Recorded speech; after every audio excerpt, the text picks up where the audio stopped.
ça confine. Et ben nous, oui, toujours avec des hauts et des bas, et des difficultés, et de la souffrance. Mais ça va, on essaye de tenir le cap, hein, d'avoir la tête hors de l'eau de tout ça. Et je voulais vous parler particulièrement aujourd'hui d'une émotion qui est très présente actuellement, qui est la peur. À moins que vous viviez dans la forêt, vous avez pu remarquer que nous sommes dans un climat anxiogène actuellement, n'est-ce pas? Et la peur, en fait, elle peut être très vicelard. On peut ne pas se rendre compte, en fait, qu'on a peur. Et puis parce qu'on va l'appeler autrement. On va l'appeler, je suis un petit peu stressée, je suis un petit peu anxieuse. Mais on va pas l'appeler la peur. Alors que finalement, en fait, du stress et de l'anxiété, c'est quoi? C'est de la peur, en fait. L'émotion primaire, c'est la peur.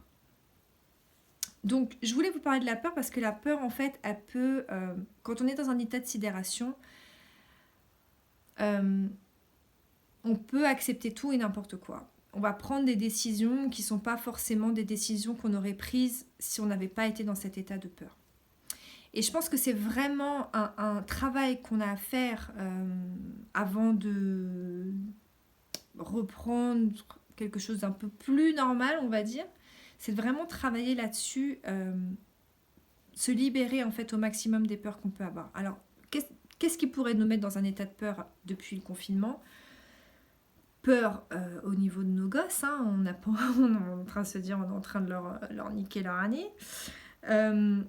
Peur du virus, peur financière, peur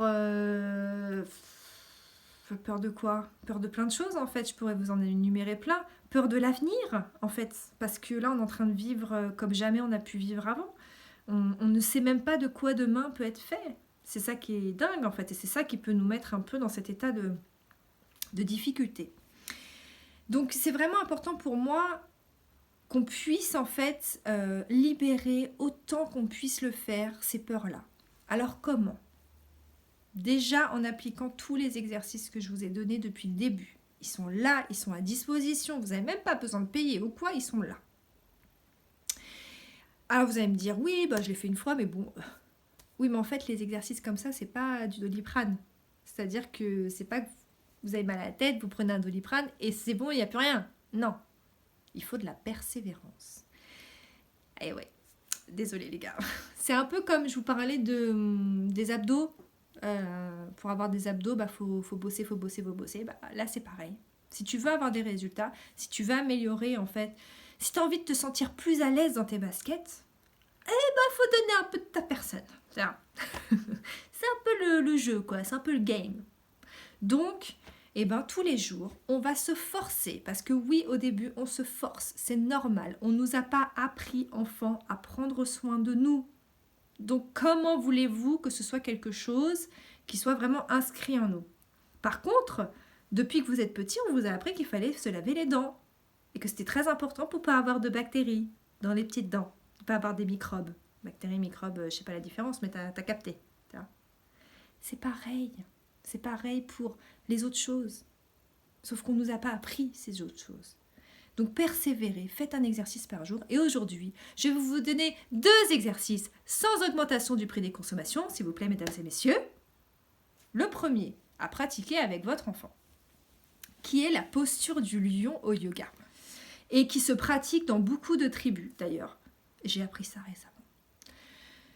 Donc, quand on a peur, qu'est-ce qui se passe? Vous faites...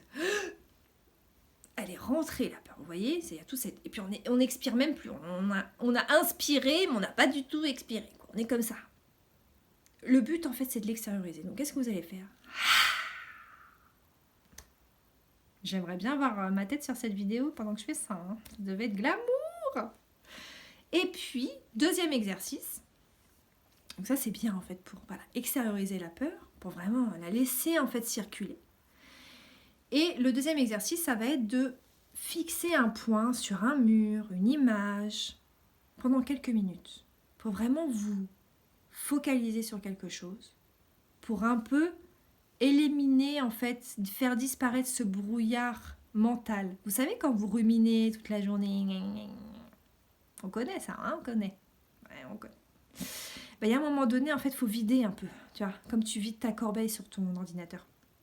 Et ben on fait des petits exercices comme ça pour s'aider. Puis après, vous pouvez vous faire accompagner si vous avez envie d'aller plus loin.